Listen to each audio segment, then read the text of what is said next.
اهلا بيكم في نيو سيلف. احنا النهارده مش جايين نحلل قصص الحب. احنا النهارده جايين نفهم اللعبه اللي التوقيت بيلعبها معانا، وليه دايما طول الوقت حاسين ان احنا ضحيه الظروف. خليكم معايا وهنعرف. بيقولوا ان الحياه عباره عن شويه مواعيد مترتبه ورا بعضها. آه، بس السؤال ايه اللي بيحصل لما الارواح بتتخانق مع عقارب الساعه؟ ده سؤال. ساعات بنقابل الشخص الصح في الوقت الغلط، فالوقت وقتها هو اللي بيكسب والإنسان هو اللي بيخسر.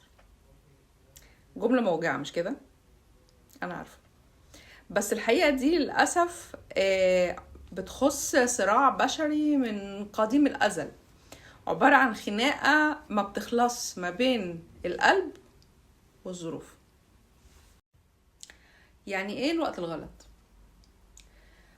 الوقت الغلط يعني انك تقابل او تقابلي اللي انت بتتمنيه او اللي انت بتتمناه وانت لسه طالع من علاقة هد حيلك فمش قادر تدي. الوقت الغلط يعني انك تقابل نصك التاني وانت لسه بتبني نفسك ومستقبلك، مستقبلك مش واضح فمش قادر توعد. الوقت هنا مش مجرد ساعة، الوقت هنا هي حالتك النفسية، نضجك، جاهزيتك للعلاقة دي، وانك تفتح بابك لحد. خلينا نسأل سؤال بيخوف شوية. هو فعلا الشخص ده كان هو الشخص الصح؟ طب هو ايه مفهومنا عن الشخص الصح؟ قريت مقولة في علم النفس بتقول ان احنا احيانا بنتعلق بفكرة الشخص المثالي عشان نهرب من الحقيقة. الحقيقة بتقول ان الشخص الصح بجد هو اللي بيمسك فيك مهما كانت الظروف، هو اللي بيستنى معاك لحد ما الدنيا تتظبط او يساعدك انك تظبطها. هو ده الشخص الصح. خلينا ندخل في المهم. ازاي نتخطى وجع ان احنا خسرنا حد صح في حياتنا بسبب ان الظروف كانت غلط؟ انا عارفة ان الكلمة صعبة شوية، انك دلوقتي تقول لنفسك او نفسك ان الشخص ده مش هلاقي زيه تاني. بس خليني اقول لك بقى الخلاصة عشان تلملموا جراحكم وتكملوا حياتكم. 4 خطوات. اول حاجة، بلاش تعيشوا في سجن كلمة لو كان الوقت غير الوقت، لو كانت الظروف غير الظروف، لو كنت قابلته بدري شوية، لو كنت شفتها بظروف احسن. لو دي هي اللي هتخلي الوجع يطول.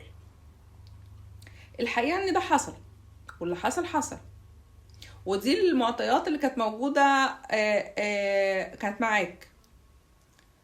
فتقبل او تقبلي ان النسخة دي من القصة انتهت. هنا ساعتها تعرف وتعرفي تبدأ صفحة جديدة. تاني حاجة، الشخص الصح مش صفات. يعني احنا دايما بنفتكر الشخص الصح ان هو شخص اللي دمه خفيف، اللي بيفهمنا من غير كلام. بس الحقيقة ان الشخص الصح هو اللي قادر على البقاء. يعني لو الشخص ده ما كانش قادر او انت ما كنتش قادر تواجهوا الوقت سوا، ساعتها الشخص ده بيكون شخص مناسب بس لمرحلة معينة في حياتك مش طول العمر. تالت حاجة، ركز على انت مش على الخسارة. يعني بدل ما تسأل ليه خسرت الشخص ده، اسأل الشخص ده علمني ايه عن نفسي، ساب اثر فيا ايه. يمكن الشخص ده عرفك انك لسه بتعرف تحب، او كشف عيوب في شخصيتك محتاجة انها تتصلح.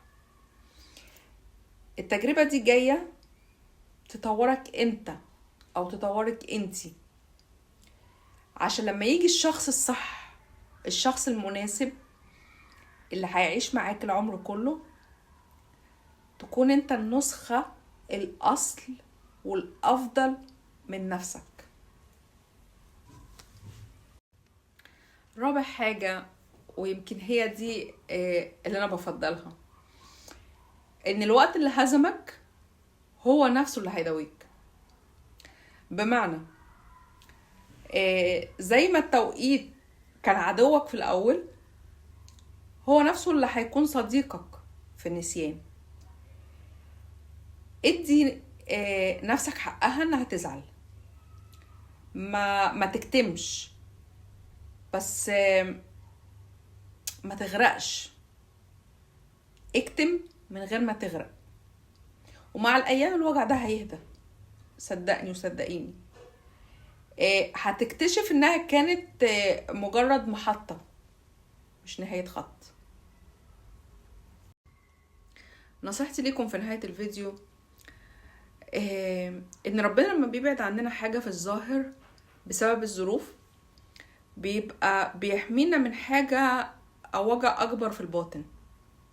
خليكم واثقين ان النصيب ما بيغلطش في العناوين، واللي ليك هيجيلك في الوقت اللي انت وهو جاهزين فيه. لو عجبكم الفيديو شاركوه مع حد يكون محتاجه دلوقتي، واكتبولي في الكومنتات ايه اكتر حاجة ساعدتكم انكم تتخطوا وجع الفراق. وقولولي كمان لو حصل معاكم حاجة زي كده، ومين اللي كسب في الاخر، الوقت ولا الظروف؟ اشوفكم في الحلقة الجاية من نو يور سيلف، وافتكروا دايما افهموا نفسكم كويس عشان تعيشوا صح. بحبكم.